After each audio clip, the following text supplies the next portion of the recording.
Oh my god, this episode has it all. Has the action at the very end, very badass of Knuckleduster. Has the fun shenanigans of Koichi not understanding what the hell a compliment is. And Popstep being not embarrassed, but extremely nervous is adorable. And Makoto, like literally the MVP of just the entire goddamn event. Because, oh my god, she is just, she's like a true manager. Like, that's probably the best thing I could say, is that she is manager level.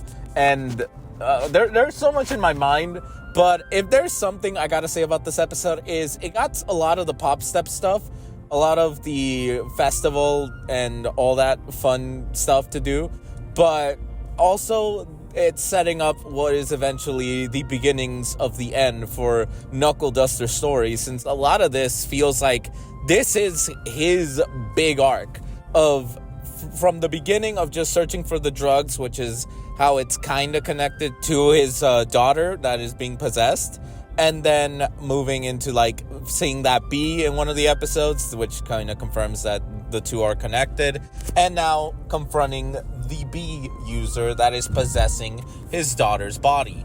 Now, before we can get to that end stuff, we gotta first go over all the other stuff. We have the other artists, the twins, slightly being bitches, but I mean, I kind of see like later on, they're just, they're just overconfident. Now that one of them kind of got hurt, it kind of put a lot of, what would you say, a lot of pressure. But obviously they were mean to Popstep, but eventually like Popstep's able to kind of win them over. Like a lot of these characters, like dude, the leader of the dancers, the ones that seem like from high schoolers or middle schoolers, like she and the other rock star, the Mad Hatter's leader, like they fell in love. And I can't just help but find that super funny. Koichi saying stupid shit and not really understanding that he should like literally shut the hell up, because his compliments are not even compliments. Like, remember when Koichi was giving a compliment to Popstep, that being, oh, you look casual. Of course she's gonna get mad, because that's not a fucking compliment. But anyway, outside of Koichi just being bad at doing that, also I love that someone else punched Koichi whenever he tried to give what they say a generic compliment, or no, a generic way of trying to cheer someone up, similar to our last episode. Popstep punched him for that, and it's just funny. It's like Koichi's the most simplest guy, but I mean it's just funny watching him sort of get bullied around, because dude has little to no social skills. But either way, it is nice to see Popstep, like, we see her training, because she's tone deaf, so that's a problem. But that's sort of solved, because the other one got injured, and the original idea was having Popstep in the middle, because I have the singer in the middle, and the other two essentially being like the dancers, keeping the whole show or movement, or however you would describe it, like the liveliness alive. How Popstep and her concerts is just jumping around, keeping everything like hyped up.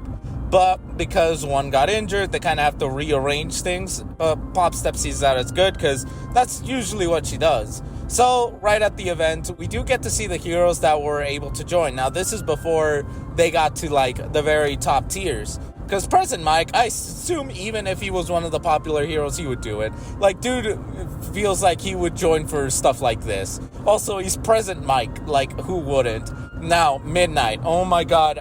Seeing Midnight after, like, the stuff from Season 6 is like, damn, I really do miss her. She has a very interesting aura about her. But I think that's the best way for me to put it. But other than that, I mean, it's kind of funny how she basically questions Present Mike, like, if he did ask Aizawa if he was going to participate, and Present Mike's like, he's like, yeah, I'll see, and it's like, yeah, that's basically a no.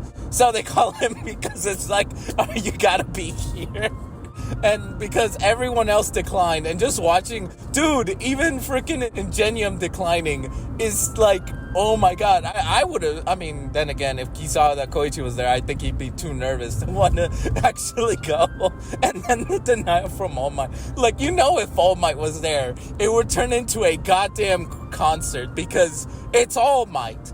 But anyway, yeah, seeing all the big heroes rejecting is kind of funny. Aizawa, I just love it. He is the definition of an introvert. Because dude's like, please, a villain, come on. I don't want to go to this thing. Please have some other villain so I have an excuse to not go to it.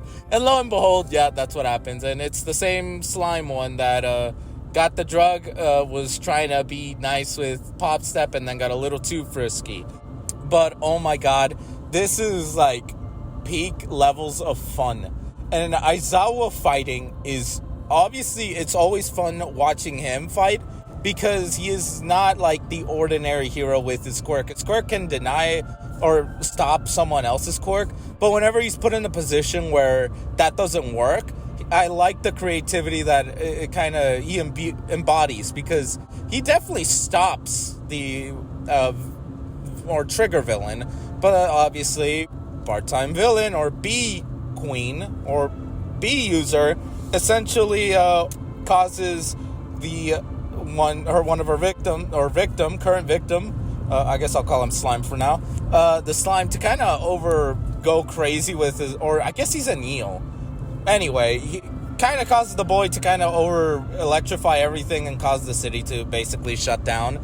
And not only that, but she gets like scolded by All For One. Let's be real, that's fucking All For One. I'd be surprised if it isn't. But anyway, she gets scolded by her superior. Knuckleduster appears. Like, I like Knuckleduster. Dude is just doesn't give a shit. And he's like, come on, I'm ready for you. I'm gonna hit you with everything I got. Like, dude is showing that you may be looking like my daughter, but I'm gonna still hit you with everything I got. Because I ain't afraid of anything. And yeah, like, the B user tries to blow him up, and dude just, like, doesn't give a shit. Like, he was spooked by the first one, because he didn't actually think that would happen. But then the second one, like, he saw the bluff of it. Not only that, but he realized that that's too much for the B user to actually do. So she decides to start running away, and the chase is on. Like, this is literally the big final battle for this season, and I can't wait.